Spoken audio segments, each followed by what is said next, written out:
Well, welcome everyone. Glad to see folks have joined us. We're going to go ahead and get started. Welcome to your Rapid Rehousing Deep Dive training. For today's session, we hope you are able to join us on a computer just to be able to get the most out of the interactive portions and some of the features. You might also want to make sure you have your phone handy, but it's 2025, so I'm sure you do. We invite you to not be shy. Please ask questions using the Q&A feature. Because we are in webinar mode, it'll make it easier for us not to get things lost in the chat. And just as Rosa reminded you, please just keep yourself on mute if you're not talking, just to help minimize the background noise. So we'd love to know who is with us today in the training. If you would be so kind as to drop your name, your pronouns, your role, any other identities you want to share with us today into the chat, along with your favorite song, book, TV show, or movie. Always shamelessly taking requests or recommendations from folks. We'd love to just get to know you all. You can put that in the chat if you need any help finding the chat or any of the features. Just feel free, bring yourself off mute, let us know, and we can give a brief explanation of how the controls work today.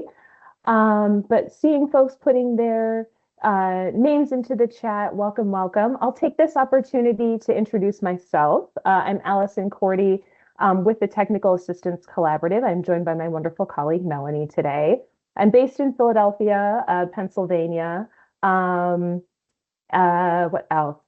She, her pronouns. I think my favorite TV show right now is The Ladies' Companion. I watched it on Netflix. It's really funny. It's in Spanish, but the subtitles are great. So that's me. Melanie, if you want to jump off mute and introduce yourself.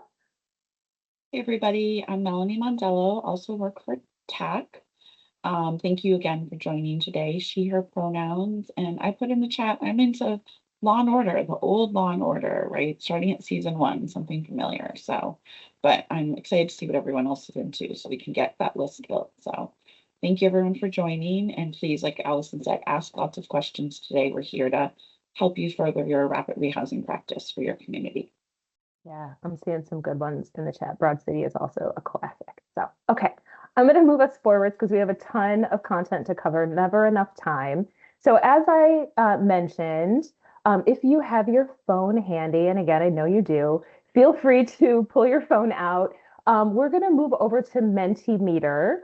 In case you have not used Mentimeter before, it is a live polling platform that lets us make this a little less boring for you all. So feel free, you can either visit the link that we have. I'm going to go ahead and, oops, I'm not going to do that because when I click, it moves the slide forward. But if you scan the QR code with your phone, it should pull up this wonderful question. So we have a couple questions for you in Menti. The first one is, how familiar are you with the practices of rapid rehousing? And there is no wrong answer here. We're just hoping to get a sense of who's in the room with us today. So if you don't know anything about rapid rehousing yet, that's totally fine. If you're just starting to learn about rapid, also totally fine. If you're somewhat familiar with rapid rehousing, you guessed it, totally fine. Very familiar with rapid rehousing or an expert in rapid rehousing. We just want to, again, get a sense. So I see we've got about 18 folks in the Menti poll. That's okay. You're also like, not worth my time to pull my phone out. That's fine. So we've got most folks somewhat familiar with rapid rehousing, a couple more on the just starting out, don't know much. Wonderful. Welcome, welcome, welcome. Excited to have you. Okay, Allison, can you next. go back to the QR code real quick, just Oh, so yes, people of can jump course. in? Yeah, it's here. There we go. Okay, for anyone that missed it the first time, you can Yeah. scan. There'll also be a code at the top of what Allison's sharing to be able to type in if you want to go Yeah. back. Okay. Thanks, Allison. Great.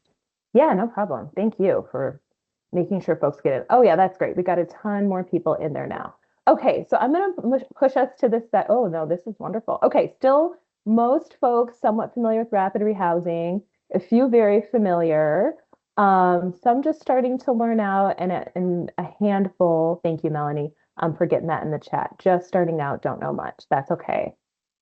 Okay, so there should be a option to move to the next question. We're curious what your role is within rapid rehousing. Oh, we got some SSVF. Okay, some street outreach support, SSVF, supportive services for veteran families. Someone is the Homeless Management Information System or the HMIS lead. Referral to program who offer rapid rehousing. Yep, so we have some people giving referrals, outreach case manager, program manager, permanent supportive housing staff. Got a team lead, shelter manager, supervisor. Okay. All right, Diane, I'm gonna pull up the QR code, see if we can get you back in here. Take a little picture and it should move you over. I'll keep it up for another 5 seconds or so.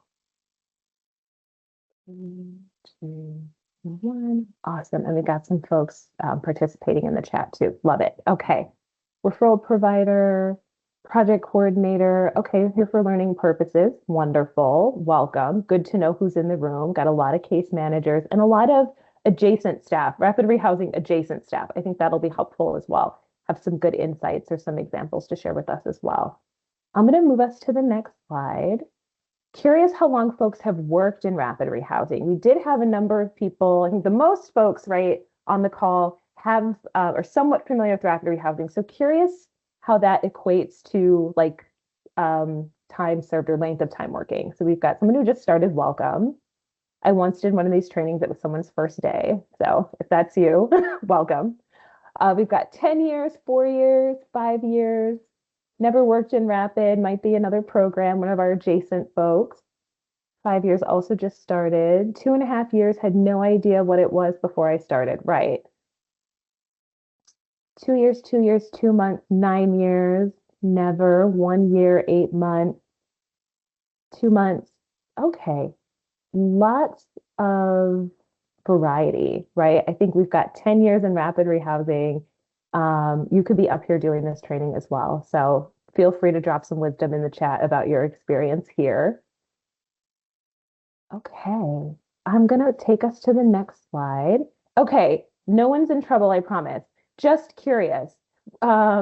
Did folks have a chance to read the handout? Yes, you skimmed it maybe. Not gonna lie, you didn't get to it. I know we only got it out to you yesterday, so no shame here. Just curious.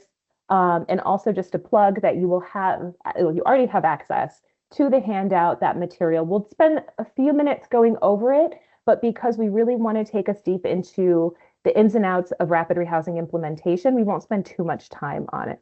I registered for this last night and didn't get the handout. No worries, Logan. We'll be sending out, oh yeah, Melanie put it in the chat, and we'll make sure that the handout with the training material is all packaged up and gets back to you all as well. So everything is in one place. Okay, so most folks, not gonna lie, didn't get a chance to it. I appreciate you being honest.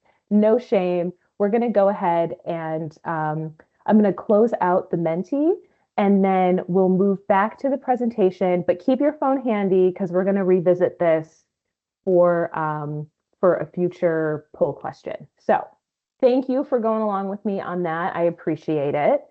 So just a quick grounding before we really get into it. So the purpose of our training today is to make sure that we, again, give you some really good tips, tricks, examples, and some promising practices around the implementation and the design of rapid rehousing projects. We know, right, each rapid rehousing project design and resources vary based on funding source, who your population or your organization is targeting to serve with those resources. We're going to stick to some general best practices across rapid rehousing. So we're going to include a brief overview of the project core components and then move into some deeper implementation options and things that can help you when you're thinking about housing identification, case conferencing, case management, rental assistance, and move-in. And as we mentioned just a moment ago, you can refer to the handout again for some additional foundational material. It provides things like definitions, key concepts, core components. Again, we'll touch on them, but you have those as a resource. Okay, so our agenda for today. So we talked about the webinar format, the welcome, we did our introductions. We're going to do a quick review of the key concepts and core components. Then we'll really get into that deep dive into rapid rehousing best practices. We'll spend some time talking about closing the case, and then we'll have some time to answer any questions and just talk about next steps. Okay, so this was our poll question we've already done, so I'm going to move us forward. So let's get into it. What is rapid rehousing? Rapid rehousing, right, is an intervention that provides short to medium-term rental assistance and services. The short to medium term really looks at about anywhere from 3 months on the low end up to 24 months of rental assistance on the medium term end of rapid rehousing. So we're not talking permanent supportive housing where the subsidy is provided forever.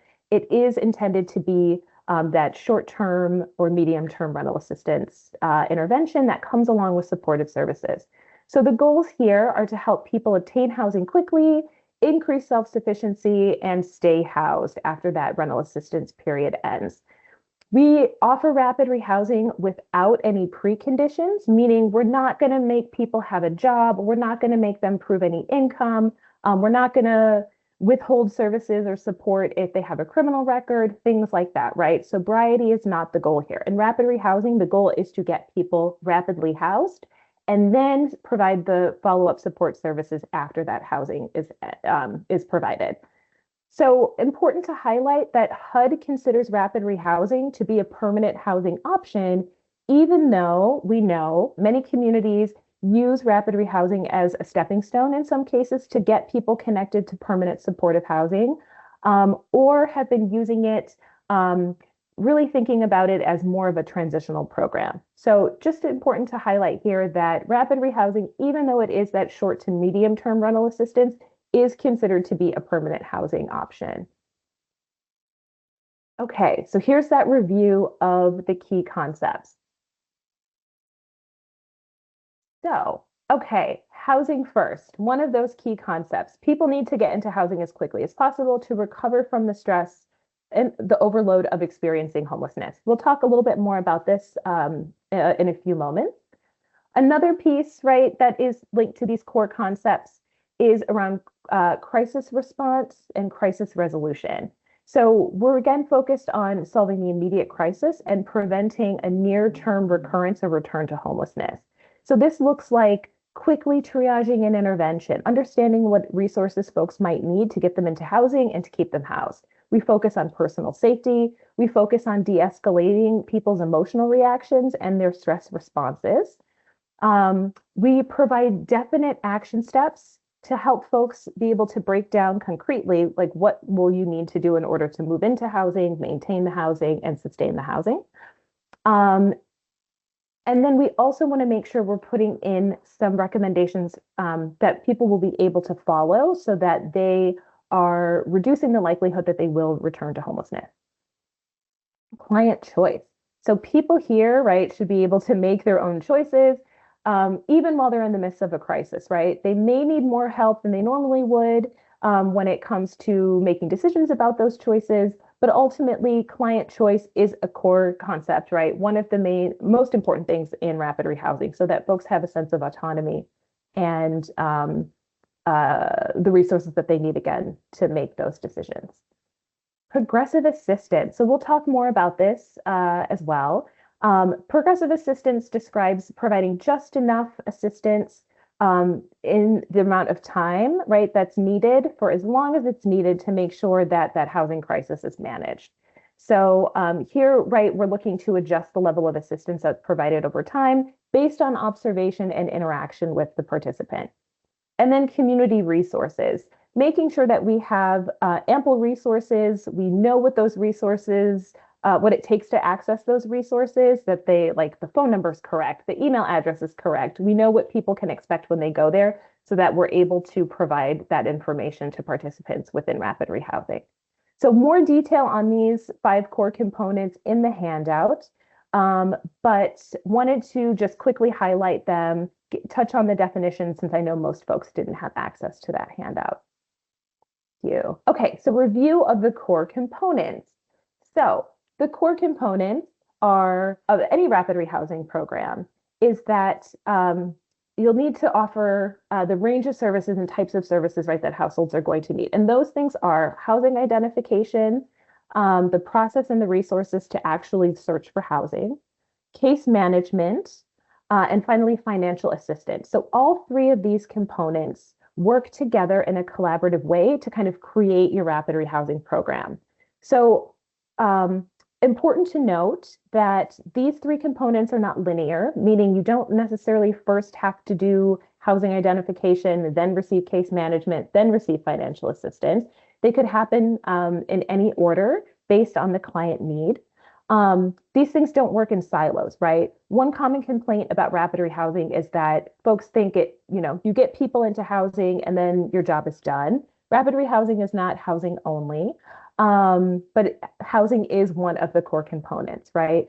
And then finally, right, case management is an integral part of housing identification and financial assistance planning, as well as the self-sufficiency and stabilization process that comes along with rapid rehousing.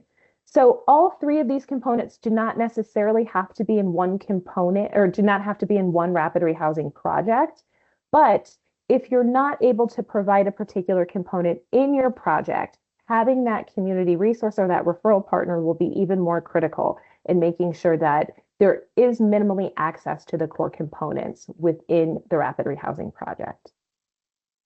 Okay, I know I'm going really fast. I apologize. If there's any questions or comments, reactions, feel free to drop them either in the chat or in that Q&A. Okay, so implementation of the program, thinking about the philosophy here and the design. So let's take a look at how the core components and those key concepts kind of come into creating the philosophy of your program. So when we talk about program design, here we're really talking about like if we were to personify the rapid rehousing program, like what would it look like? How would it feel to be served in that program? It might sound a little crazy to think about personifying a program, but it's real, right?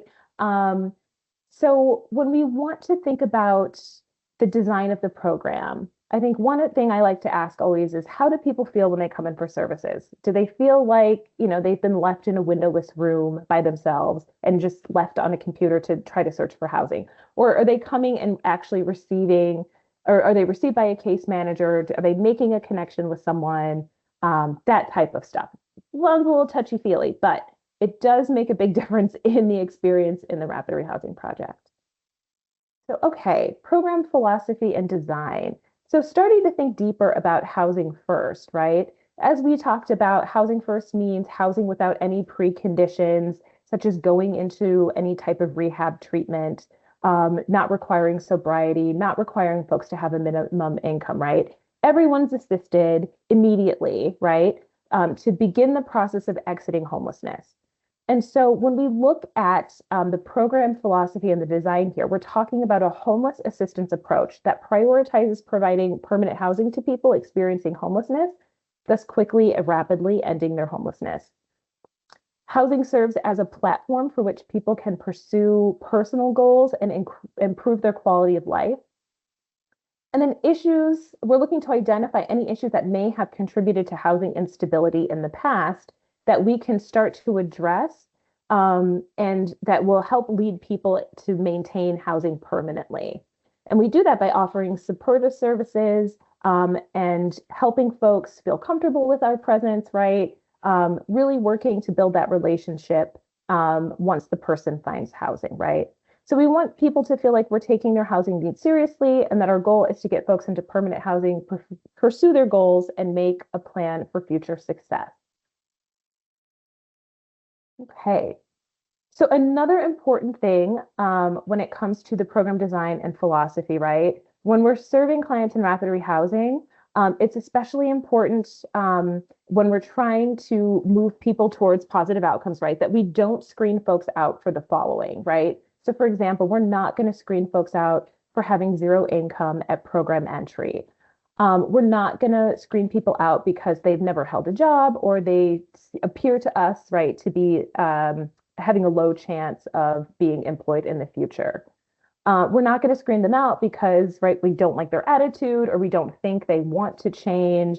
We're not going to screen them out for seeming uncooperative or having been unsuccessful in rapid rehousing in the past.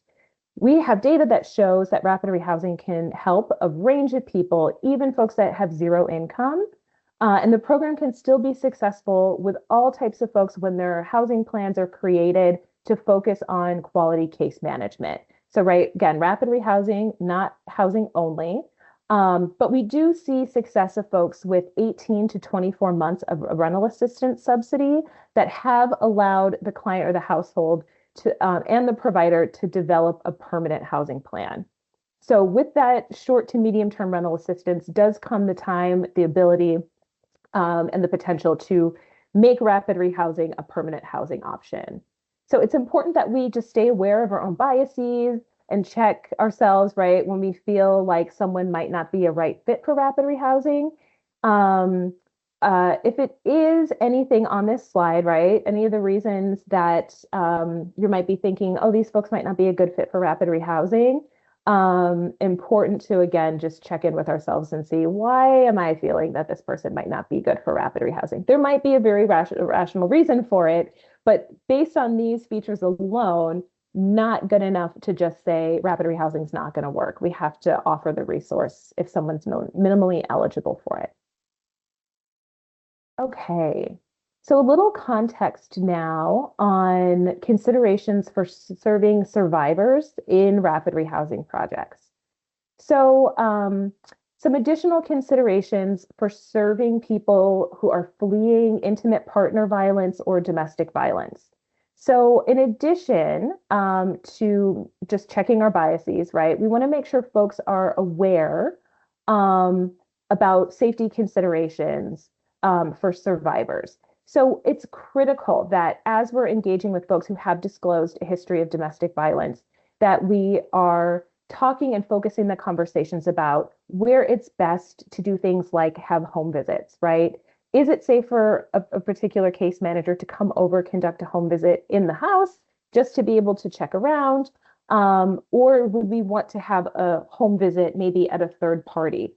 We might want to avoid having a home visit, right? If the perpetrator knows, right, the housing location and is not staying there for any reason. Important, again, just to be aware of the myriad of things that might go into working with the survivor. So the Violence Against Women Act, or VAWA, offers protections within rapid rehousing and other permanent supportive housing projects at that, right, that allow for transfers, ensuring confidentiality, and making sure that services are provided on a voluntary basis. They really build in, VAWA does, right, build in access for survivors who are fleeing domestic violence or intimate partner violence, but are not in the shelter system and might not want to have all of their information just input into the homeless management information system, or HMIS. There's additional considerations for survivors where their program intake information and data can be stored in a comparable database so that it's not available to folks who have access to HMIS.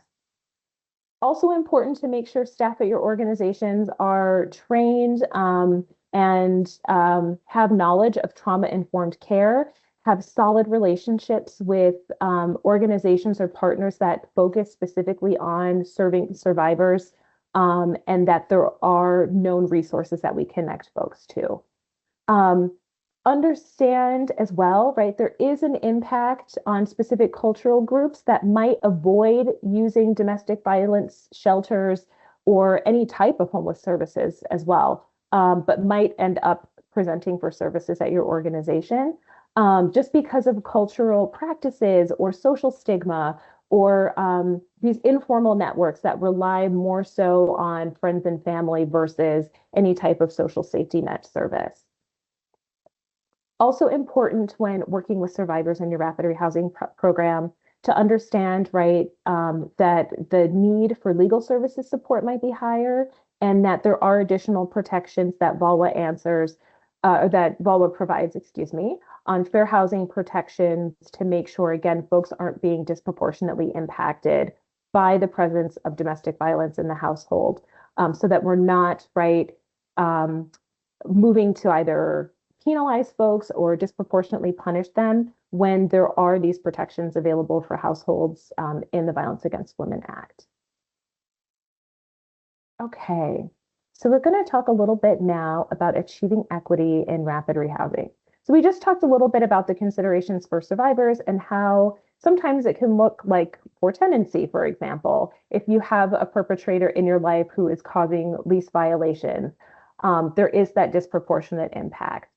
We know certain groups experience systemic challenges and that these systemic issues can compound. So, for example, experiencing domestic violence can compound with other demographic factors as well. So we're going to talk now about some specific examples of how we can ensure equitable practices within the rapid rehousing program. Okay, so given the long history of discrimination regarding housing, the disproportionate impact of poverty and homelessness on populations of color, specifically Black, Latino, Asian, Pacific Islander, and Indigenous people, and people who are also LGBTQIA+, and other vulnerable subpopulations. It can be uncomfortable to talk about race, especially being this explicit about race and the disproportionate impacts on communities of color, but it is a real fact. And so the burden of poverty that these groups have experienced at higher rates than their white counterparts, right, means that low-income households are often one crisis away from homelessness because they don't have the same financial supports that others do. And because focusing on the behaviors and diagnosing the behaviors alone, right, can lead to blaming behavior, particularly those who are experiencing homelessness, when in fact the same things occur to others, but it makes those in poverty homeless at a disproportionate rate. So it's critical to understand this, right, and to build in flexible practices into your rapid rehousing projects that understand and respond to additional barriers faced by these groups so that equitable outcomes can be achieved. So for example, one community I've worked with in the past noticed in their rapid rehousing project that it was taking African American males 50% longer to find employment than their white counterparts. So that project had to adjust the amount of time for rental assistance provision for all participants so that the groups that were experiencing a harder time finding employment to be able to take over their lease agreements could be accounted for. So one example again of how having the same approach for all populations in the project won't necessarily lead to the same outcome. So the solutions here we're looking for those flexible practices, understanding additional barriers that are faced by different groups, and then being able to track those outcomes so that we can make sure that all populations, all groups that are presenting to our projects for assistance are receiving equitable impact and outcomes. Okay. So as mentioned a moment ago, right, it's imperative that providers and their community centers, right, or the referral sources, right, that we'll have available in our project come together to work towards similar goals and outcomes, right? So some ways that a community can accomplish this is making sure that staff are trained in cultural humility. So cultural humility is a lifelong commitment to ongoing learning. We used to talk a lot about cultural competency, but that suggests that we can arrive as competent in a culture that is not our own. Culture is ever changing, right? This is how we think about how rapidly our culture has shifted, even just since the beginning of this year. And because culture is not fixed, we have to adapt over the course of our lives. So focusing on cultural humility training, one of those ways that we get staff, leadership, partners that we work with to buy into this belief that we will be learning together over the course of our lives. Also, establishing authentic partnerships and honest relationships with clients will also be huge. When folks aren't being real with you, that you hear that high-pitched voice, that painful smile plastered across people's faces, right? If you show up as yourself and give space for others to show up as themselves, it helps again with the trust, the buy-in, the believability, and to help strengthening that relationship. Also, understanding your position of privilege and power, right? We're all in positions of power and privilege in this work, even in this training space, right? Melanie and I are your trainers. There is an inherent power differential. But, right, because we know that we are not the experts in how rapid rehousing looks across Rhode Island, we definitely invite you all to drop wisdom into the chat, share your experience with us so that we can also learn from you all as you bring a ton of knowledge into the training space today. Um, Also, establishing a culture of unconditional positive regard. So showing up with complete support and complete acceptance of a person, just a general good rule of thumb in life, but it comes in especially handy when working with clients.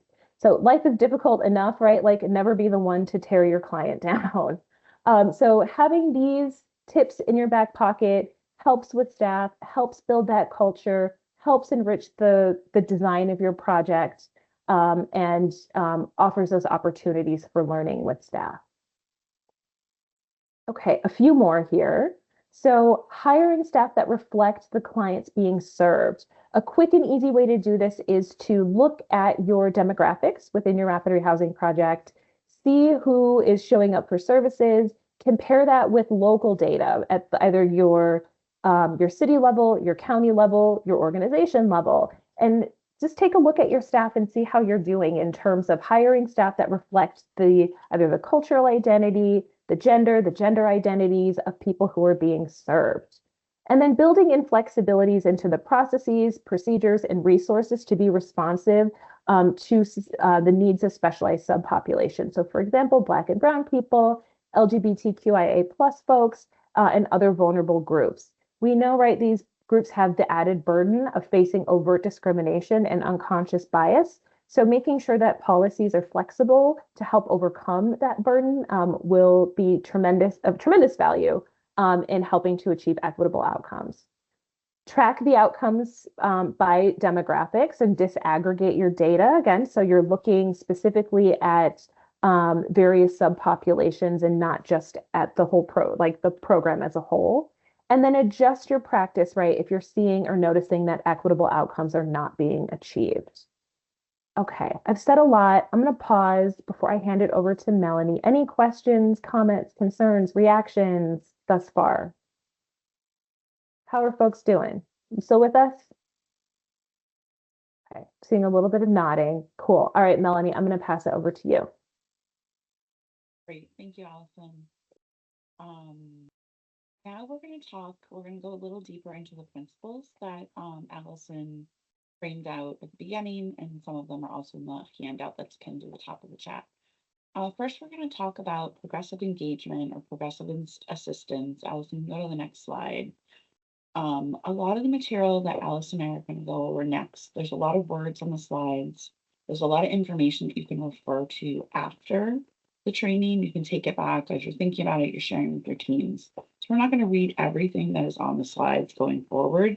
We more wanted to talk to you about the practice and how you can take these concepts and look at your rapid rehousing program and see what you want to adjust.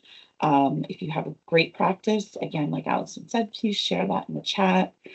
Your peers within Rhode Island, you might want to share policies, practices, have a rapid rehousing case manager team meeting so people can kind of cross-pollinate ideas. So just wanted to level set. We're not going to read the next set of slides to you, but we are going to go over kind of the concepts of how to implement them. Melanie, is there any way you could speak up a little bit? There was a comment that the audio is a little low. Okay, yep, let me just make sure my volume's up. Okay, let's see. Tell me if that's better. So for progressive engagement or progressive assistance, what we've learned over the years is that means different things to different people. So what we mean when we talk about a progressive assistance and engagement in rapid rehousing is that you're providing enough assistance to help people move forward into housing stability. We know there's not enough resources in any of the communities that we work in. Rhode Island is not any different. We want to make sure that you're getting people what they need to move forward while still being able to serve as many people as possible.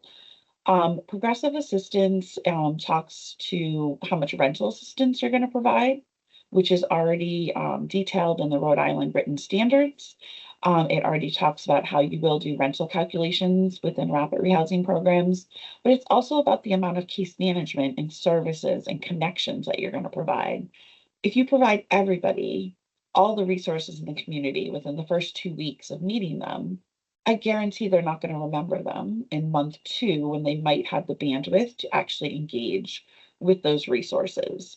So you as the worker, the case manager, you as the manager of the case management teams can really help provide access to information, but also reminders and titrating that assistance out as you're watching people's stress levels and how they're kind of recovering from coming out of the crisis of experiencing homelessness.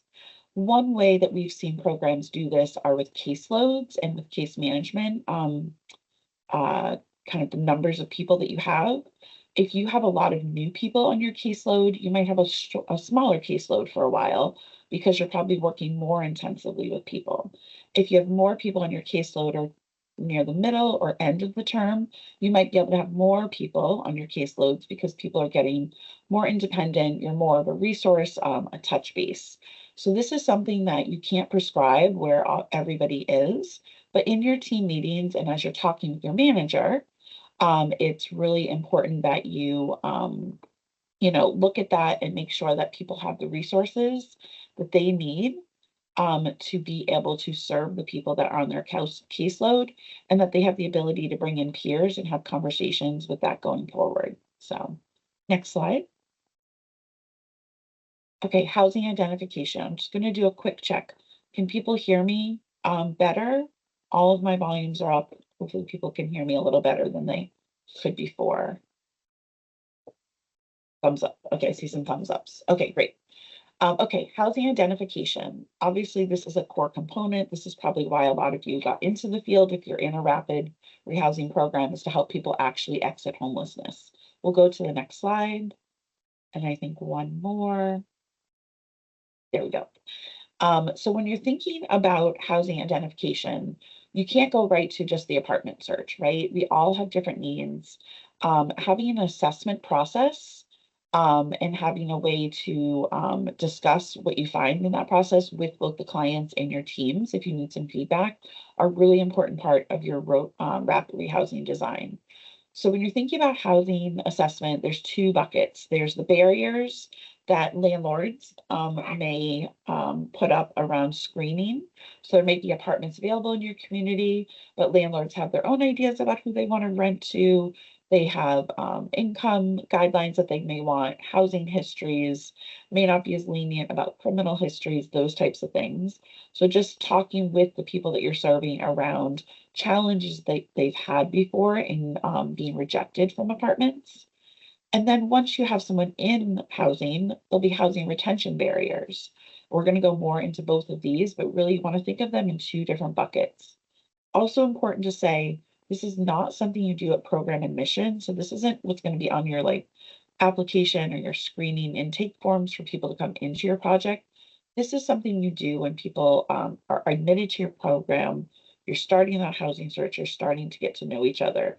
These both of these topics bring up really personal questions, right? People can feel judged in this space. So really that personal relationship is a huge part of getting good, honest answers so that you can help people move forward.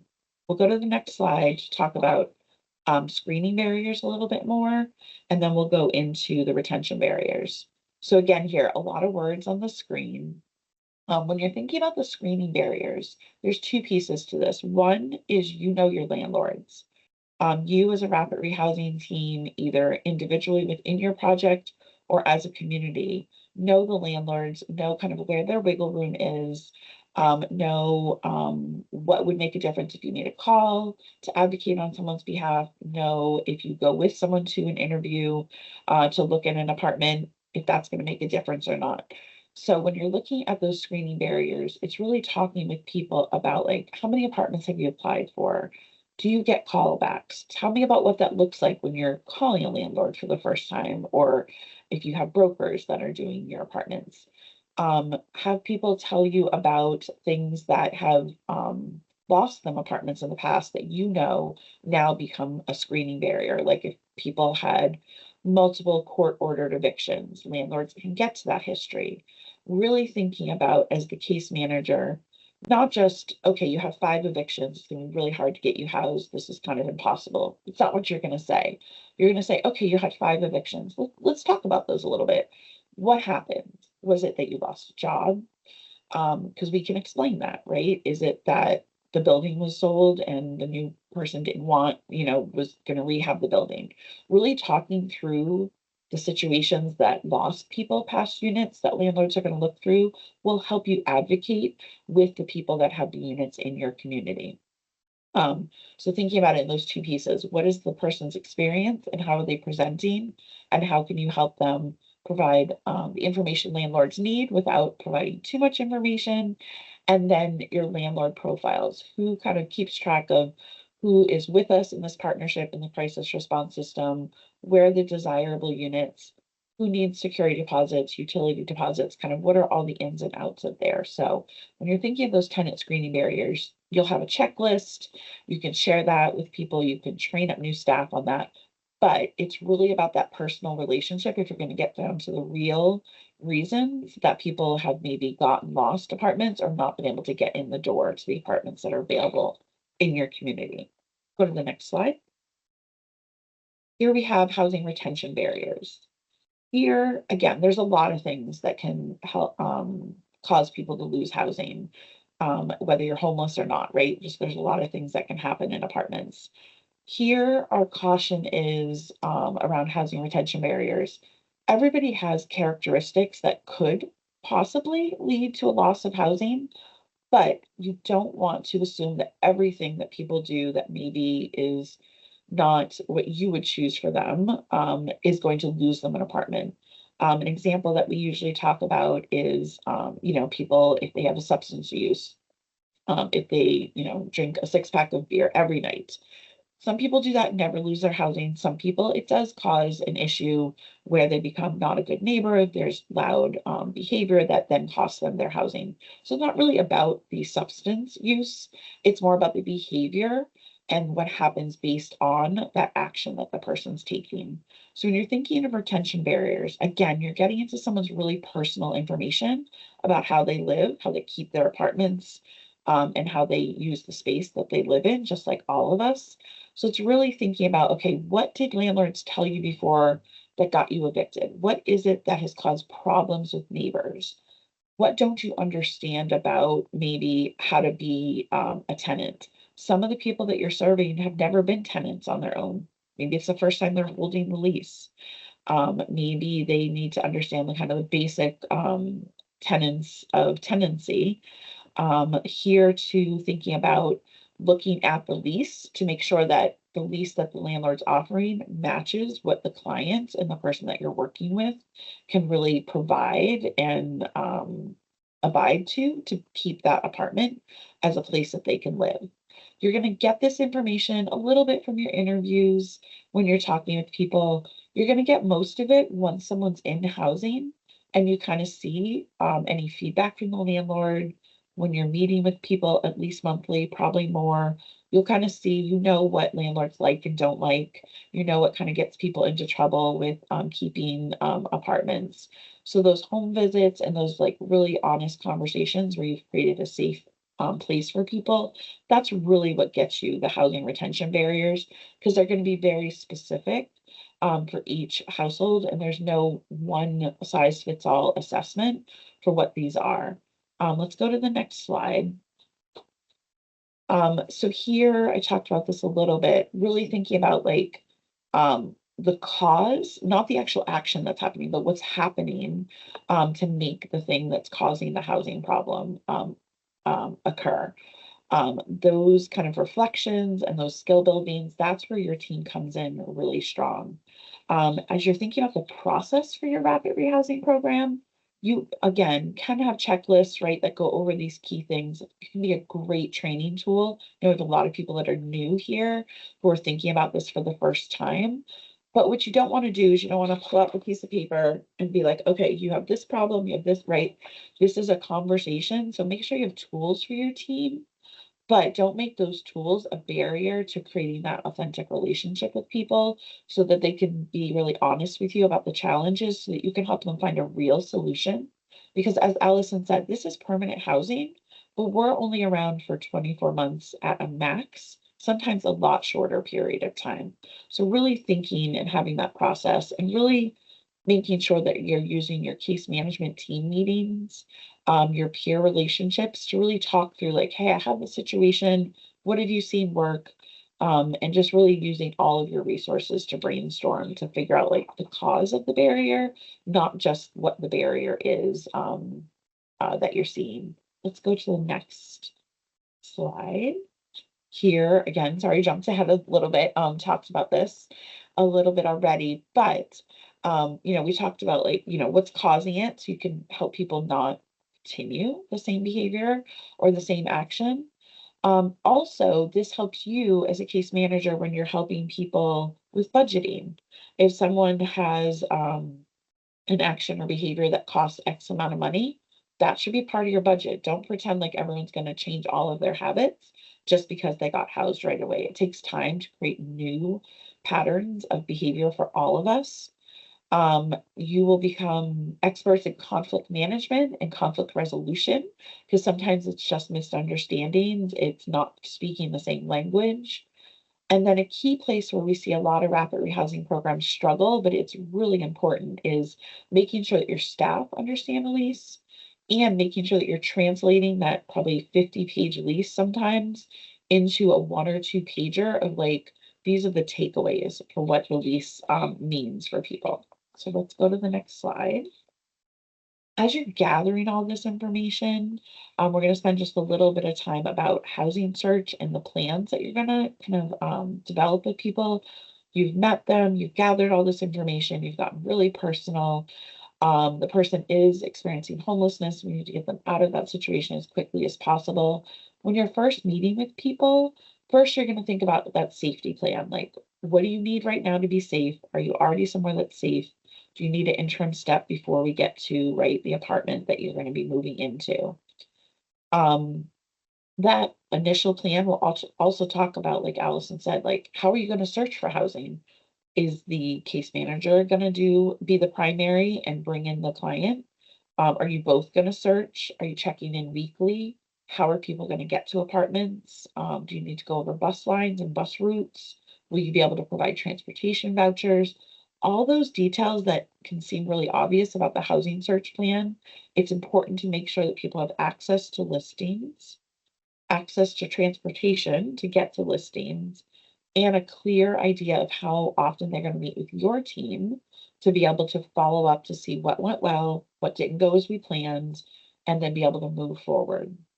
Once someone is already in housing, then we talk about that stabilization, all the things we talked about retention, all the things about like goals beyond housing, goals around employment, services, maybe education, could be childcare, all the things that can now come up now that you have a stable housing situation. Rapid rehousing programs are not going to solve all life problems for people, but you can help people organize their thoughts around that, gather the information, and then go through and ask the person what their priorities are. Your team will not be providing every service, but you will again become experts in what's available in your community, what the wait times are for those services, and making sure you can refer out. As someone gets into your program and they're stabilizing, it's a good idea when you have that relationship built to talk about the retention plan. You are not going to be there forever in a financial way, nor will you be there forever in a service way. So, what do people need? What's going to happen if the thing that happened with you all yesterday happens in 2 years when they're out of the program? What resources can you help put into people's lives for the future for going forward? So, we'll go to the next slide. Here's just the kind of breakdown about how to think about the housing search plan. What kind of housing do they want? Where do they want to live? How much can they pay based on their current income and their projected future income? I'm going to go to the next slide because it talks a little bit more deeply. There we go. About what to do based on the resources that people have. So as Allison said, rapid rehousing does not solve poverty. We all wish it did. But you want to work on the assumption that unless there was a job loss and the people are in active job search in a field that has a lot of jobs, people aren't going to possibly wildly increase their incomes, right?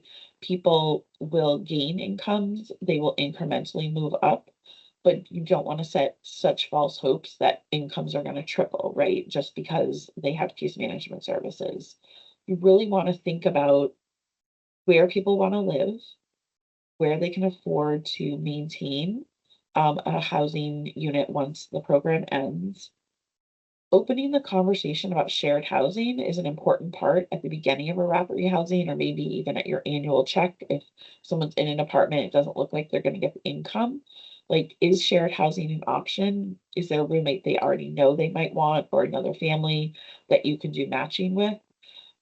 It's really important to talk about all the different scenarios and really thinking about like what is the smallest unit size? Like we all love all of our own bedrooms for all of our children, but if it's safe to have children share bedrooms, like could you have a smaller unit that can be tolerated, and held on as people exit the program? And then the last one, matching. Again, here's the landlord piece. You as a team will become experts in your landlord relationships about who is flexible, who understands, the challenges and barriers that the person that you're working with is experiencing at any point in time. So again, there's a lot of information here that you can reference later as you're kind of digging into this more. We really want you to just think about like how you implement this and how you as a team, and if we have managers on today, how you as a manager support your team and thinking through these really complicated situations that each person on your caseload is bringing. Go to the next slide. Okay, Allison, I'm going to pass it back to you. Okay, great. Okay, so now we're going to start talking a little bit about case management. This as well is a core component. So we'll talk about some approaches to case management and some services as well. So here, right, everyone understands the core concept of case management, right? So here we're looking at things like childcare and making sure, right, that in rapid rehousing programs, there are some differences when it comes to approaches to case management. So case management differs in rapid rehousing because it is focused pretty much mostly, I don't want to say exclusively, but I keep feeling it wanting to creep out of my mouth, but we're really focused on housing. The case management is focused on helping people obtain and maintain housing. The services, right, should be client driven. So working with the client or the head of household to do all the things to understand what were some barriers to housing, to getting into housing, to maintaining housing that Melanie went over, and to help that household find permanent housing and negotiate the lease. So case management should be flexible in intensity, meaning we're offering what's essential assistance until or unless the participant demonstrates the need for or requests additional help, right? So that goes along with the progressive engagement. When it comes to rental assistance, it also applies when it comes to case management services. So not everyone is going to need all things, right? Not everyone's going to need childcare or income supports or education or healthcare or employment, but we want to make sure that we offer, we put it out there for households and participants, and we follow up based on what is their most pressing need. So we do want to make sure, though, because we are providing time-limited services that are intended to help that household stabilize in housing, that we're still available to help resolve crises as they arise, right? Just because we're focused on obtaining and maintaining housing doesn't mean we're not doing anything else to work with that household. So ensuring that case management staff, if that's you, if that's someone you supervise, if that's someone you interact with, just to make sure that they're available to help connect the household to resources that will help them achieve short and long-term goals, again, related to their housing.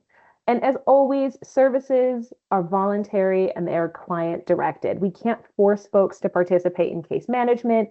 There is a requirement for a minimum face-to-face kind of visit for COC and ESG funded rapid rehousing projects, but we can't force people to go to a budgeting class. We can't force people to meet biweekly for a case management meeting. If they want to, that's great. But again, services must be voluntary. Okay. Okay.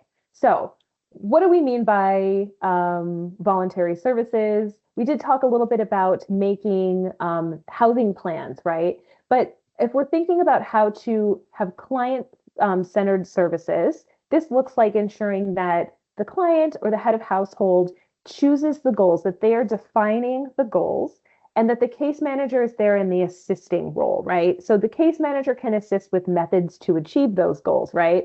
By setting out some specific, actionable, measurable, time-bound goals that direct the steps needed to achieve a particular goal. But again, the participant or the head of household is the one who's actually telling the case manager, this is what I want. This is the type of housing I want. These are my long-term housing goals. Um, when we're making this housing plan with households, right, we want to again make sure that they're focused on obtaining and maintaining housing. And if that includes employment, if that includes sobriety, then we're definitely able to add that, because if the client identifies that those are things that will help with maintaining their housing, then they are absolutely housing focused goals. So in a nutshell, right, the housing plan summarizes the steps that the case manager and the participant will take so that those goals are achieved in the kind of immediate and the short-term time frame. So we're going to look at the housing plan as a step forward, right? And as Melanie mentioned, right, we're going to have kind of different things going on in our minds at the same time. So if we think about this from like, there's multiple plans at play simultaneously. The first plan that we're keeping an eye on, right, is that an initial emergency housing need or whatever the crisis is that we're trying to resolve. So that typically looks like any emergency health and safety needs, getting someone off the street, getting someone out of a housing crisis situation so we can start to stabilize that household. From there, then we're able to start thinking about what steps are we going to need to follow in order to identify suitable housing that can be stable and that is most likely to result in that household or participant being housed. So first plan, initial housing needs, emergency crisis response. The second plan we're kind of keeping going at the same time, right, is really focused on housing retention. So this looks like, what are the sequence of steps or plans, right, as we think about them as a goal that we need to achieve? How are we going to add to that, right, to make sure that not only we're getting the housing, but we're going to be able to keep that housing? So this looks like, you know, a lot of times participants or clients will come with an idea of a particular neighborhood or a type of housing unit that they want to live in that might not be the most realistic in terms of affordability, availability, right? How are you going to get from point A to point B, right? Transportation needs, childcare needs, all the things that go into figuring out kind of where you're going to live and how you're going to maintain that housing. So the housing retention plan should be focused on some like understanding the needs and wants that go into some of these requests that we hear in rapid rehousing, and then being able to identify gently, right, if something feels a little overly ambitious or isn't the most realistic plan, and being able to adjust or work with that head of household to kind of amend that plan in a way that still achieves the goal, but in a way that's going to be much more sustainable and sustainable for a longer period of time. Also working in here, any type of contingency plan. Say the head of household got a job, they're expecting that they'll be able to maintain this particular unit in this desired neighborhood.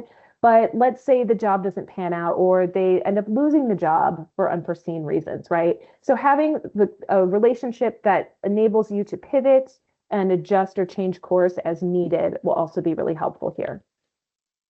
And then finally, right, the exit plan. So a lot of times I know we talk about starting to plan for closing the case or exiting that household at the time of entry into the program. And that looks like starting to talk early about follow-up options, plans for possible future housing emergencies. So even if things are going great in rapid rehousing, the head of household will be able to take over the lease after the rental assistance ends and make the payments. being able to identify some strategies or resources you could put into place early that will allow that household to tap into those resources without necessarily having to come back to present for services all over again. And that's things like, if you lose your job, do you have any savings? Do you have access to a food bank? Do you have a friend or family member who might be able to help you out while you're looking to get to reconnect with employment or other resources? So that planning for future emergencies feels a little further down the road, but 24 months comes quickly. And if your rapid rehousing project isn't able to provide 24 months of rapid rehousing, that the end of assistance will come much sooner than that. So always good idea to start planning ahead of the actual exit from the program. Okay, so we have another Menti poll for folks talking about housing search and landlord engagement. So grab your phone. We're going to scan the QR code again, and we'll go to question 5.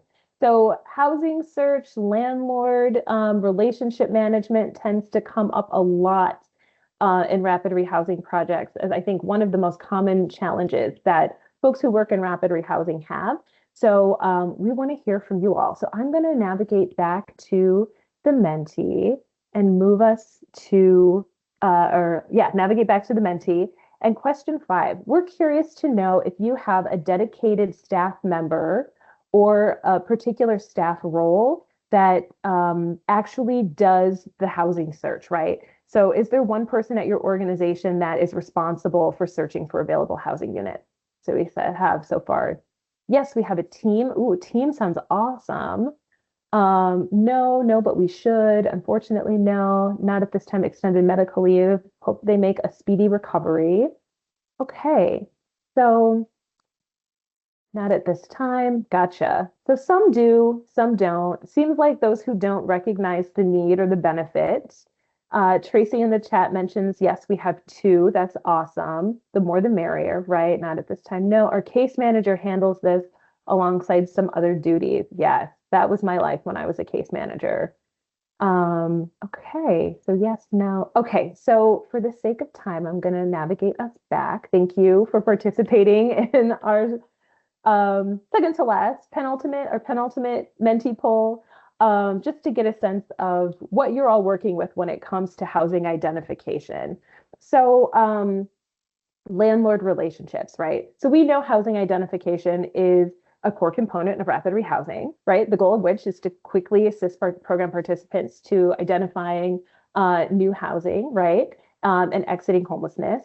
So activities under this core component include things like recruiting landlords or property owners with units in the community or neighborhoods where program participants want to live.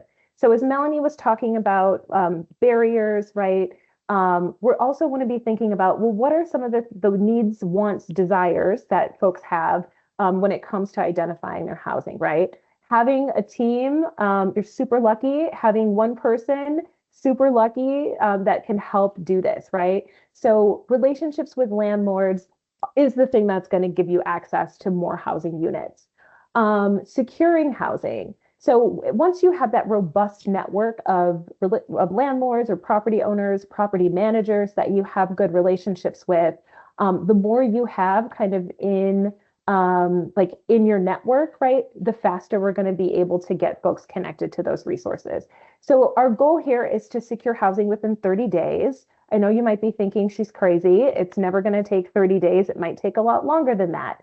One thing we suggest is looking at getting units, available units queued up before you have a particular household that might need them.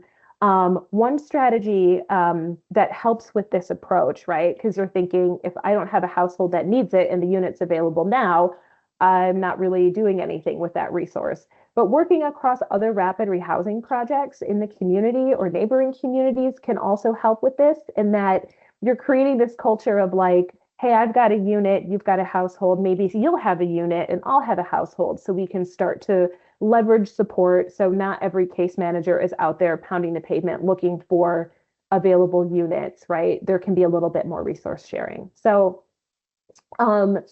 in the process of securing housing, right, we're looking again to get folks into housing within 30 days.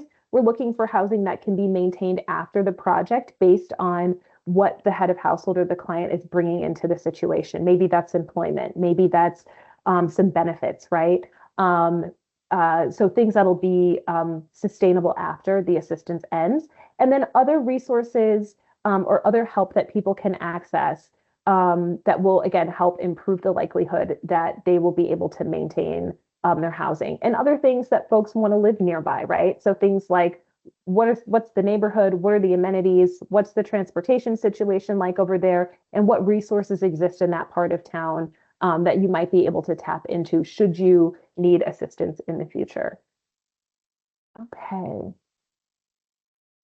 All right. So building landlord partnerships. So from what we saw, right, a lot of folks have good landlord outreach strategies, right? Those who don't have that resource built in might be able to tap into some partner program resources, depending on your relationship there.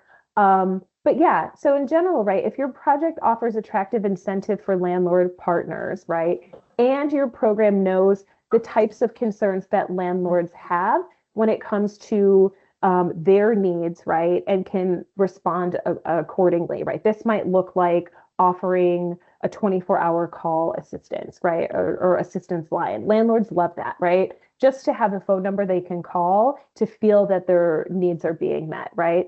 In that case, right, your program then creates a win-win for landlords and clients that you're trying to serve because you have these strong relationships, these strong supports and resources for your landlords to fall back on. So in a nutshell, right, if you can find as many decent landlords as you can and make it worthwhile to them to work with you, it will help again reduce the length of time folks are spending unsheltered. And so other things that I want to mention here too include, right, informing landlords like about their responsibilities, being super transparent up front so that again, no one's feeling like there are surprises or that the landlord wasn't well supported. So the goal here is to help each side to do their job well in preparing the client or the head of household to do the housing search assistance, to get to those appointments on time, to be a good tenant, and to making sure that the landlord has all the information they need to feel that the program was transparent with them. All good practices there. Okay. So a little cheesy, but like leave no stone unturned, right? So when you're looking for potential landlord partners, get creative, especially if you don't have anyone dedicated to that task, right? So keep looking, keep following up, be sweet as pie, right? And help build that kind of database of available housing partners, providers, property managers that might come through in the future, right? So that's looking at things like maybe even a public housing authority if you are using your rapid rehousing program as more of a stepping stone to permanent supportive housing. Looking for subsidized landlords, looking at private market landlords, because you're never going to be quite sure when that resource might be needed, either by someone in your project that might need to transfer, or that you could kind of use it as a bartering chip with another project. So building a database or just a list, right, to log any landlords, property managers, or property owners and their housing details, right? So that would include things like looking at any screening requirements they have. Are they flexible and they might waive certain tenant screening criteria just to help you out because you've come through for them in the past, right? So knowing who your flexible landlords are, what they're willing to look past, right? Where the units are located, the description, any amenities, with what's nearby, like transportation or childcare, for example. And then, as I mentioned, right, coordinating with other rapid rehousing projects to avoid like these bidding wars that inevitably get started. What we notice is that when multiple projects are competing for one unit with the same landlord, the landlords end up getting a little confused. They decide that it's not really worth it. And all that could have been avoided had the rapid rehousing projects kind of come together and pooled some resources. So again, if you're one of the organizations that said no, we saw a lot of folks said, no, we don't have a dedicated role to this. Definitely suggest maybe finding out who you are and starting to collaborate about how you could work together to start creating a more comprehensive landlord resource list. Like it doesn't have to be the scarcity mindset, like cutthroat competition that we inevitably find ourselves in. A lot of landlords prefer to have a more coordinated approach. So something to consider in your communities in the future. Okay. So I mentioned, right, landlords love having like a 24/7 call line just for peace of mind. They also love it when you pay them quickly, right? So making sure that they get their checks cut quickly, accurately, and on time helps just keep everything running smoothly. They love double security deposits if a client is particularly risky. So we have here a list of recommendations for things that if your project has the flexibility or if you have additional flexible funds and you might be able to go a little bit further than what COC and ESG Rapid Rehousing provide. Um, Always good again to offer these peace of mind type resources for property owners and landlords. Most of these things are eligible costs for COC and ESG funded rapid rehousing. I think if there were any costs associated with setting up that 24/7 call line, for example, that would be something to look for those flexible funds for. But in general, right, paying for damages, helping with minor repairs, um, eligible costs, and things like a steady resource referral pool to landlords to help them get their units filled, right, doesn't cost a thing. So being able to offer things like good tenant training, being a good neighbor training for people who are just moving into housing maybe for the first time also doesn't cost much but your time, but definitely goes a long way for helping landlords feel supported. Oh, and an annual recognition. Landlords also love landlord appreciation breakfasts. I wish I could understand why, but they love it. So highly recommend if you're able to get away with it. Okay, shared housing. So shared housing is a fancy term for having roommates, right? So working with landlords to enable a shared housing option also helps your project go a little bit further when it comes to unit scarcity. We know unit like housing availability, affordable housing availability is a real challenge with rapid rehousing, especially in tight rental markets. Getting flexible and offering shared housing adds another layer of issues to talk about with the landlord, but also adds another kind of untapped housing resource that can be made available in communities. So here in a shared housing situation, each tenant will have a separate lease, or they could be tenants on a shared lease. But in that case, right, then they would jointly hold a responsibility for the rent and for the lease compliance. So in situations with shared housing, making sure you have clear policies and procedures about what happens if one roommate, like has a case manager and the other one's not in rapid rehousing, what happens if one person leaves? How do we replace that unit or the tenant in that unit to make sure, again, the rent gets paid in full? So if you maybe by a quick show of hands or in the chat, you can let me know if you're doing shared housing or kind of exploring shared housing in your rapid rehousing projects, but definitely helps to make units more affordable and increase the housing availability. Because as much as we would love everyone to have a one-bedroom apartment, that's just not the reality. I know I've had roommates pretty much my entire adult life. Cynthia says you've done it. Tracy says they've done it. Fantastic. So things that help. Ben says, to my knowledge, we have not done this, right? So whether you've tried it or not, I'm sure there are lots of lessons learned folks can share in the chat as well, but considerations for going down the road of shared housing, right? Or answering those questions about like what happens, right? What happens if? But the importance of roommate pairing and matching, right? Like making sure you're spending time preparing each party. You want to make sure folks are generally consenting to be in a shared housing situation, clarifying their roles and responsibilities, how the payments will work. Just general house rules, right? Making sure you're not pairing someone who can live with dishes in the sink for a week with someone who wants the dishes taken care of quickly, right? Making sure that there's tenant choice when they're defining who's the right roommate or the right match for them. And then also having clear policies, guidelines, and guidance for case managers of participants in shared housing, and then training those staff members on problem solving, mediation, right, conflict resolution practices. Again, having lived with roommates, really important to make sure you have established some ground rules about how conflict will be handled, when it would be appropriate to bring in the case manager to serve as mediator. But we wanted to just share some notes quickly on shared housing because it really can help open up units that otherwise would not be available to most households.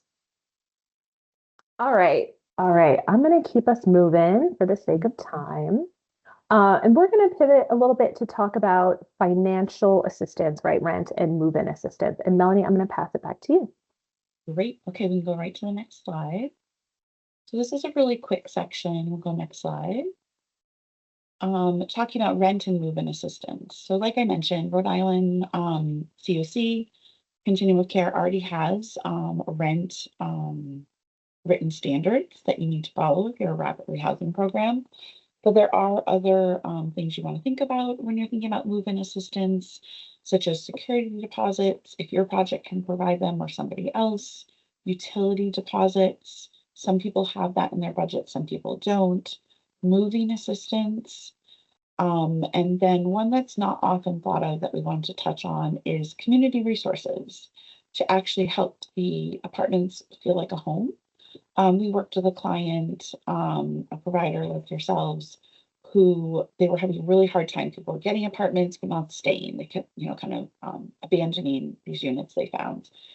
And then they started decorating the apartments when they came in. So they kind of had a reservoir of like, you could pick a painting. There was at least a few dishes in the cabinets. Like there's a piece of furniture, something to make it feel more like home.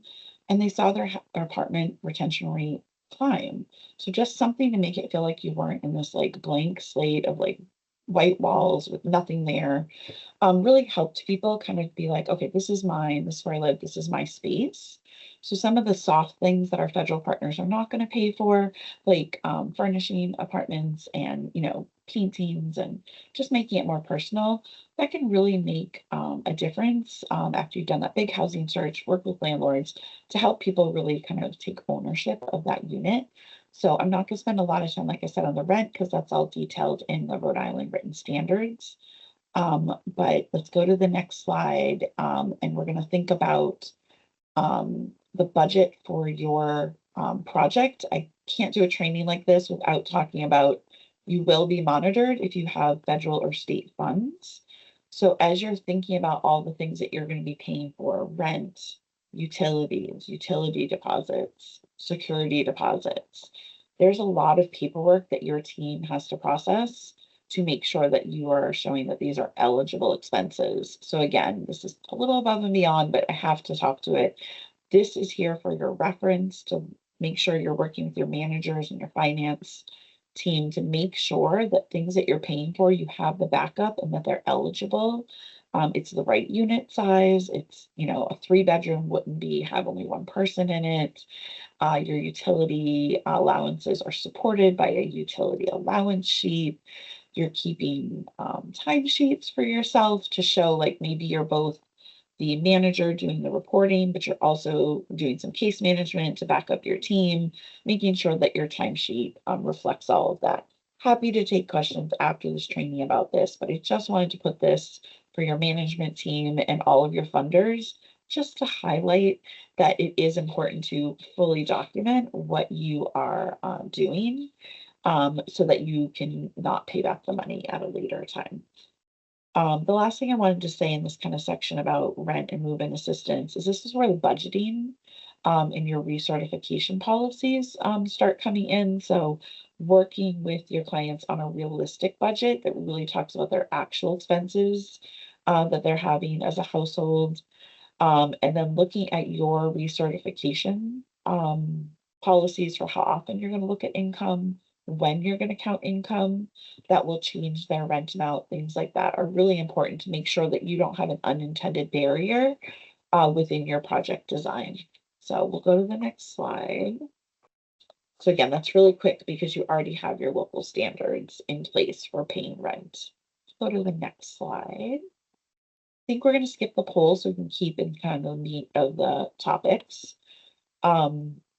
This again is for your reference. These are things to make sure that you're absolutely talking to people about when you're doing that kind of unit orientation. We're going to go to the next slide because it talks a little bit more in detail. These are things that you've probably heard Allison and I mention, but we just wanted to highlight them.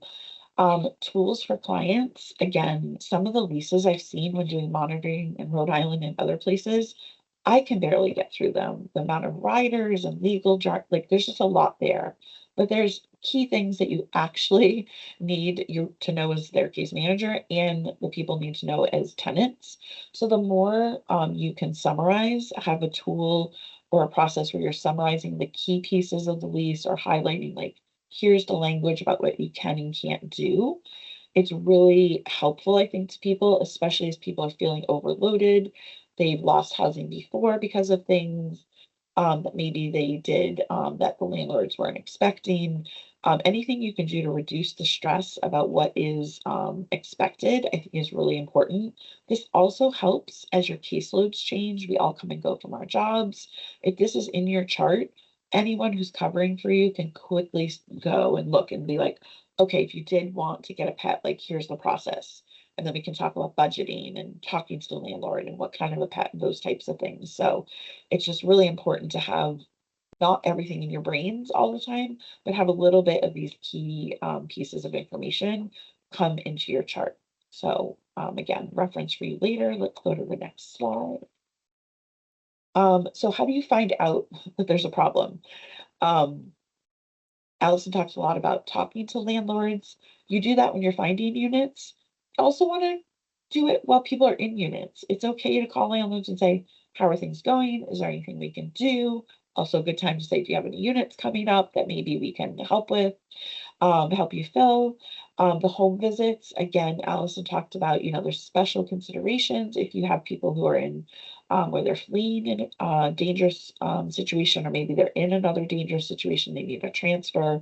But in general, home visits can help you kind of gauge where people are at, or if there's anything that would be a tenant related problem, like not taking the trash out.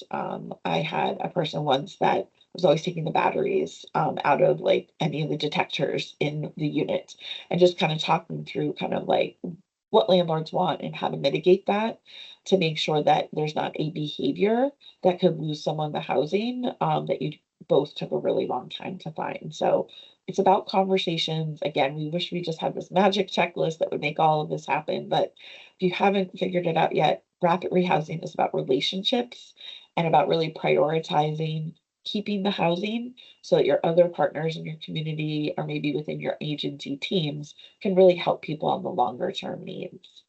Okay, we'll go to the next slide. I think this is really important to talk to about engagement. I can share from my own personal experience of my kids get services because of their disabilities. I understood engagement and how that worked for families at a intellectual level, but once I started receiving case management for my kids, it really just stuck with me that like it's not one conversation, it's my relationship with their case manager that makes it feel safe for me to reach out if I'm stressed or make me pull back if I feel like they're kind of judging me and they're going to judge my parenting. So this engagement piece is what you're doing every time you're talking to someone. And it's really important to note that this takes a toll, right? You are in very challenging jobs doing amazing work. And it's really important that you know that and you are able to talk about that and talk about how it's hard to give people another chance. And why can't they just XYZ, whatever the thing is that's making the housing stability challenging. So it's really important, again, as a design of your rapid rehousing, to really have space for staff to be able to offload that information, talk through the challenges, get out what they need to get out so they can go back to the client and have any personal feelings they may be having not impact the client relationship. So you're getting the right information to be able to get that housing in place. Let's go to the next slide. This again, so powerful. If someone's not participating, they're just not responding to you. It's easy to say, well, they don't want to, or they must be fine. But again, from personal experience, now that I'm on both sides, if the goals, they're just not resonating with me, I kind of just don't, I stop responding. It's not great, but relook at the goals. Be like, hey, was this too much? Was it too little? Do you need a little more help? Do you need a little less help? Am I suffocating you? Kind of what's going on? And really having the space and the support to have those conversations, I think is really important. The next slide kind of gives you some prompting questions to think about if people are not moving forward, not returning your call, not getting in the housing unit, your exit plans not looking as solid as you would both hope. What is going on with the people that you're working with? What do they need to support them? Sometimes you meet with someone, you make this huge plan and you just can't follow through on it. And you feel bad about that. And they might not want to come to you and say, look, I just can't look for a job right now. Can we wait a month? Like, I need this thing just happened with my health and I really need to deal with that. So, really thinking about those kind of stress factors that can paralyze all of us. And then, especially on top of having a housing crisis, every time I get frustrated when I was kind of in the field, I was like, okay, think about the last time I moved. I had plenty of resources. I had the cash to hire movers, and I still was not my best showing up to my job. I still was really stressed out because when your living situation is not stable, it's really hard to think about anything except for your basic needs. So if you're feeling stuck, these are just some prompting questions to think about. Talk, like to yourself in your head, a peer, a case management team meeting, your manager, however you need to process that to kind of go back to the drawing board and see if there's another way that we can assist the household that we're working with directly. Go to the next slide. Okay. If there's any questions on that, or if there's anything that people have found that have really resonated with their teams, changes that you've made in the way you do structures or caseloads or case management meetings, like is there one that focuses on policy and the other week focuses on like, kind of having people troubleshoot cases, offload information, talk about how hard the job is. If you want to drop that in the chat, we love peer sharing because as Allison said, we are not the experts here. It's definitely something that you all have practices. You just don't know you're the expert, but people would really love to hear from you. So if you feel like sharing that in the chat, please feel free. Going into income and resource maximization, we'll go to the next slide. We are in the home stretch. I'm going to do this part, and Allison's going to talk about closing the case. Keep questions coming in the Q&A or hold them. We should have time at the end to kind of come off mute a little bit. So Allison talked about employment. Of course, we want employment for everybody, right? Income makes life easier sometimes, but it's not a requirement.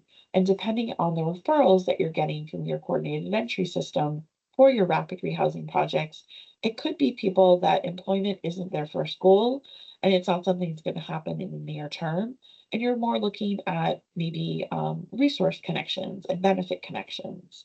You don't have to be an expert in employment. It is its own maze of job training resources and employment centers and resume building. This is something that you definitely want to lean on your community resources and maybe have the resources that are doing training programs can offer assistance with a resume or interviews or close for interviews, all those types of things. Maybe they come and do a training for your case managers so you can all hear together like, oh, this program exists. You can talk about like, how long is the wait list? How do I access them? Do I know their hours? So if they're only open on Thursday afternoons, don't send people on a Wednesday, right? Because they might get discouraged and not go back. So really having someone on your team or individually knowing the kind of cadence of the employment resources so that you can refer successfully to them, I think is important. And also it says at the end here, just because someone's never had a job doesn't mean they're not going to have a job.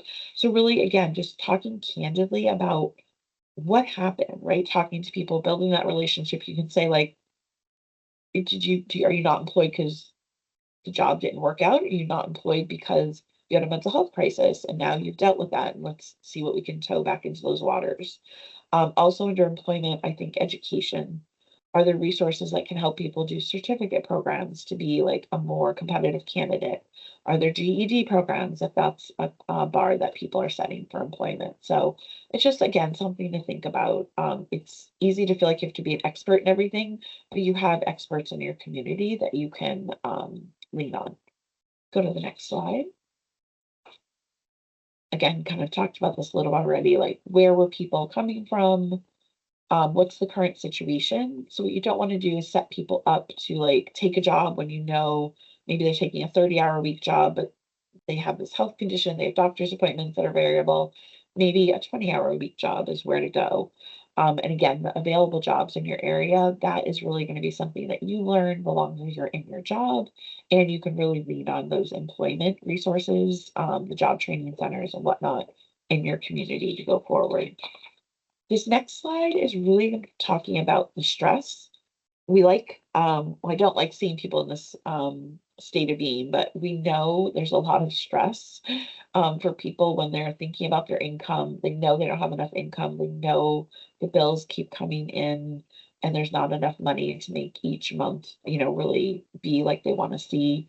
So really thinking about that budget for people. And as Allison mentioned, maybe the budget doesn't allow for the level of groceries, right, that we need. So making sure that we know the closest food pantry, we know the cycle of that food pantry, making sure people have transportation and the bags and the resources that they need to be able to access that so that their food budget can shrink and they can put money towards other things.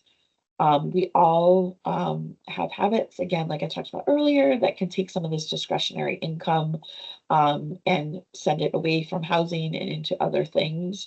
People aren't going to change overnight.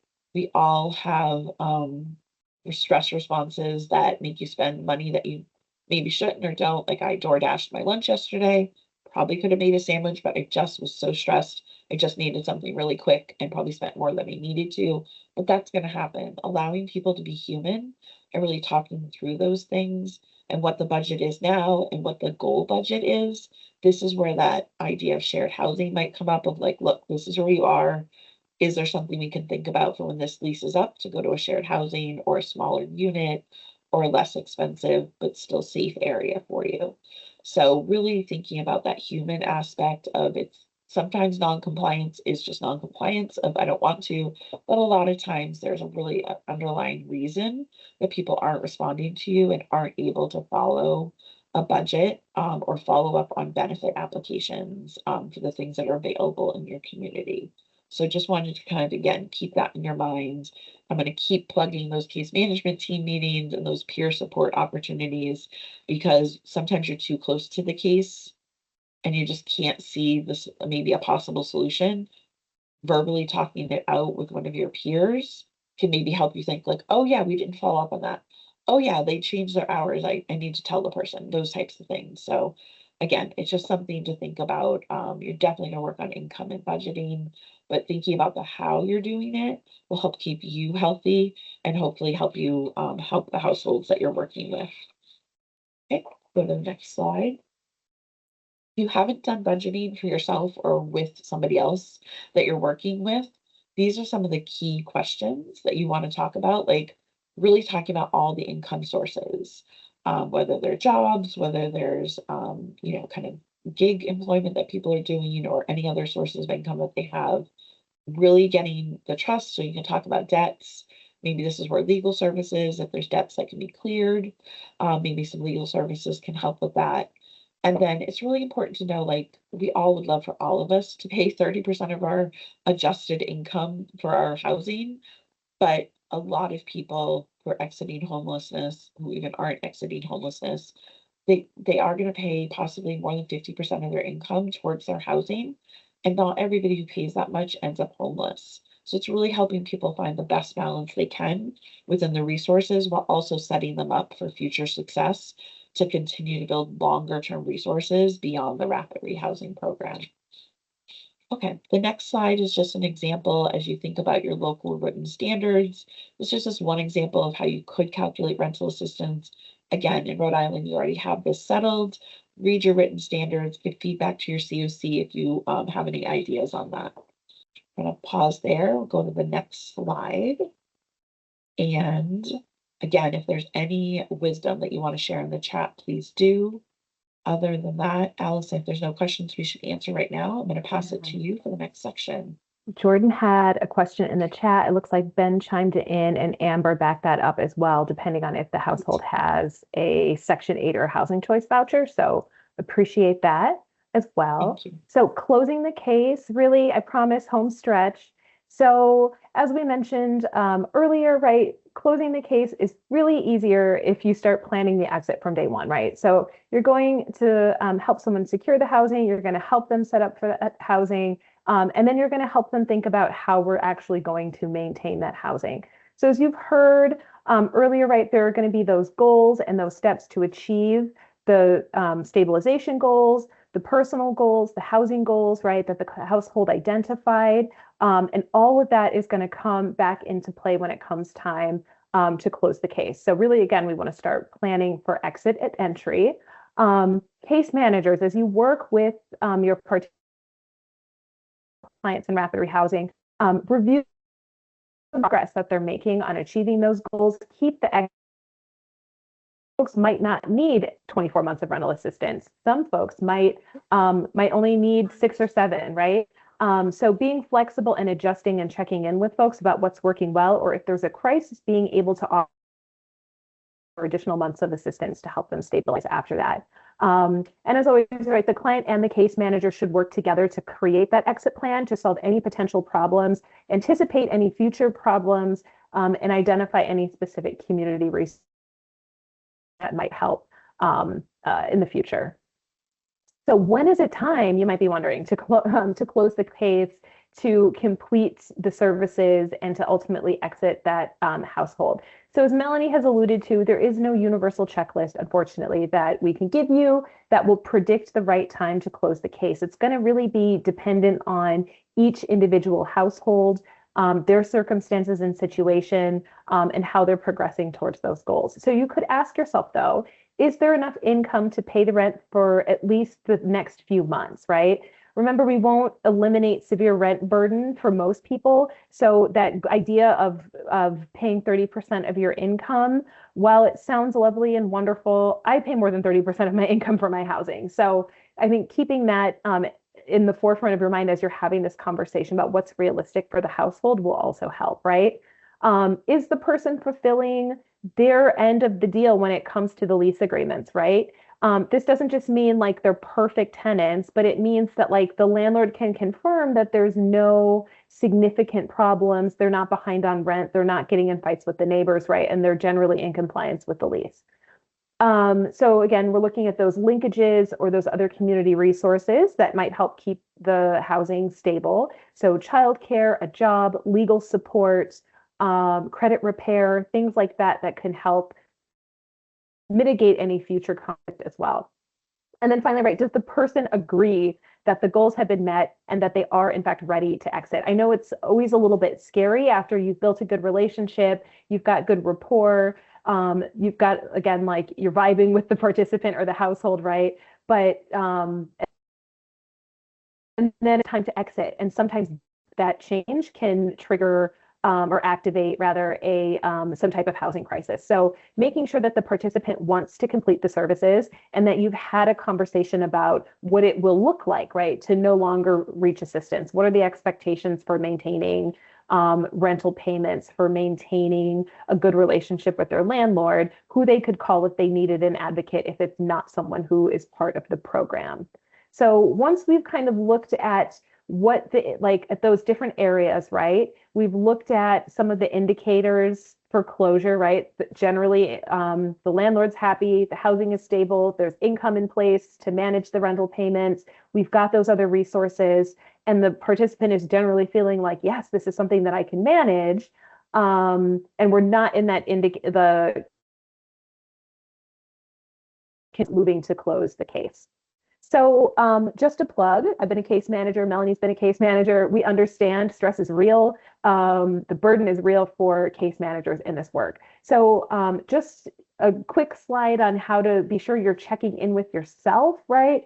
I'm sure you've all experienced some or a number of these things, right? But just being aware that like our own behaviors and feelings can impact how we show up for work, right? Melanie shared that example about moving.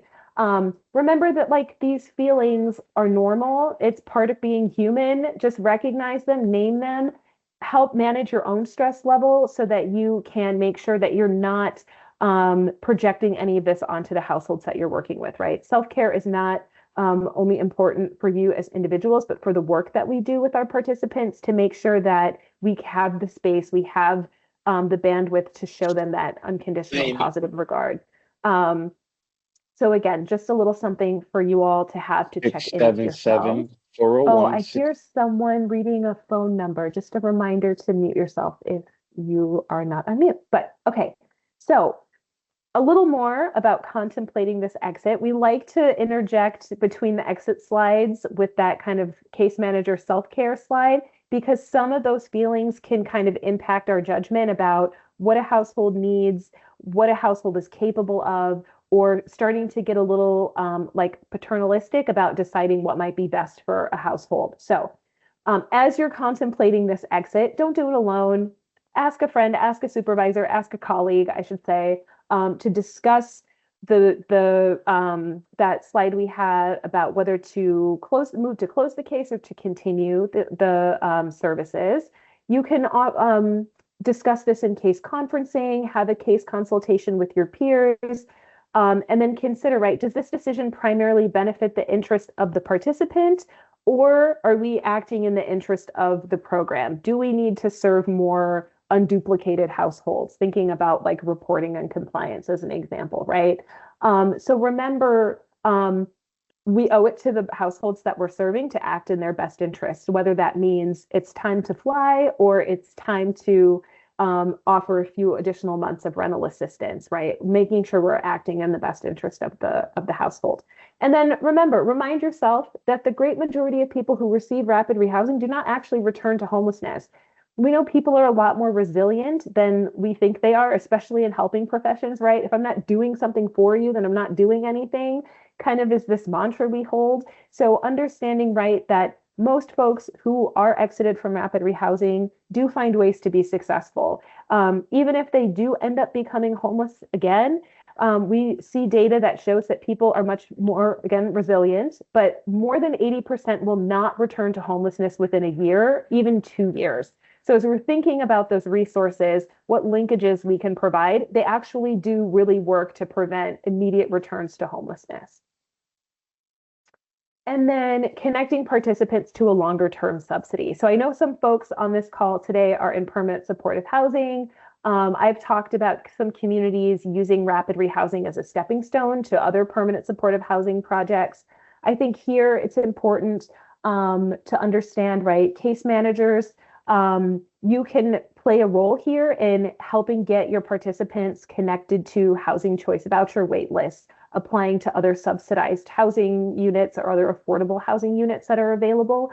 And then just being aware of any potential barriers to other projects by essentially project type, right? So if someone was not chronically homeless before they went into the rapid rehousing project and you want to transfer them to a COC funded permanent supportive housing project, you're going to need to make sure they were eligible for that permanent supportive housing project before they went into rapid rehousing. So some considerations to think about, again, early on, very early on, prior to enrollment, to make sure you've got all your paperwork in order so that there won't be any unexpected surprises when it comes time to actually transition that household. So I just talked about this, rapid rehousing as a stepping stone. Here are some other places. I think EHV is dwindling. It is no longer really that resource, but it was for a number of households at one time. But just wanted to offer some options for communities that might be using rapid rehousing as more of a stepping stone. Here we also have some longer term subsidy options for folks. So again, COC, permanent supportive housing, connections to public housing authorities, housing choice voucher programs, or even Section 811 project rental assistance are some ways communities have been linking participants in rapid rehousing that truly need more of that supportive housing model versus what rapid rehousing is able to provide. And then quickly uplifting the need to allow and provide reasonable accommodations, right? So many households, right, that present for rapid rehousing are households in which one or multiple members, even the head of household, may have a disability. And so for some, right, the situation is appropriate to explore making a reasonable accommodation to make sure that that housing unit remains fully accessible. So as you're thinking about your project, making sure that you're able to provide a reasonable accommodation, which is any change in rules, policies, practices that ultimately accommodate a person with a disability. This might be getting an air conditioning unit, making sure that they can move into a first floor unit, installing grab bars in the bathroom, things like that. But here, right, we're making sure that the request is reasonable. And for additional information on reasonable accommodations, right, we have that in the resource slide coming up in just a moment.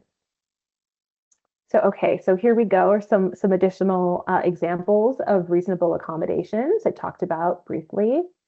And then here we wanted to highlight as kind of a note to start winding down the session on, just to really uplift some project supportive services specific to the COC program. And so this looks like making sure that that you're offering, or that you're completing, I should say, ongoing and annual assessments of program participant needs to ensure that they continue to meet the minimum qualifications for your COC project. And that there's a subsequent annual assessment of their service needs. So understanding again, does the household have any specific supportive services needs, that you have a streamlined way to identify those needs, and that then you can follow up and refer participants to resources that meet those needs. So as Melanie mentioned, right, making sure you know the hours that are available for those services, that someone's going to answer the phone, that you can show up on whatever day that the person might be able to go. And then does the project need to add or change any service partnerships? So at some point, right, taking a look at what we had put in our COC NOFO application that we said was going to be available. Do we really actually still have those resources available for folks? And then, as always, documenting those services. One, to prove that the service was provided, that you co-created that individualized service plan, and that you documented everything that you worked on with that household in their case notes. So these are requirements. We listed them here for the COC program, but knowing if you also operate a ESG or Emergency Solutions Grant funded rapid rehousing project, we recommend aligning these requirements so that, one, folks and programs are not having different experiences based on the funding source. Two, you're not trying to manage two different sets of requirements for things like referrals, annual assessments, and case notes. And then three, it also just makes life easier on case managers, your compliance staff, and supervisors, right? If we're looking at kind of one set of requirements here. Ooh, all right, we have done so much talking. I'm going to pause, see if there's any questions, any comments, any concerns, anything that is resonating with folks or you want to share before we move to wrap up. How are we doing, first of all? We still with us? We doing all right? And folks can come off mute or use the chat feature. Yeah. So I think Cynthia. feel free to use either. Yeah.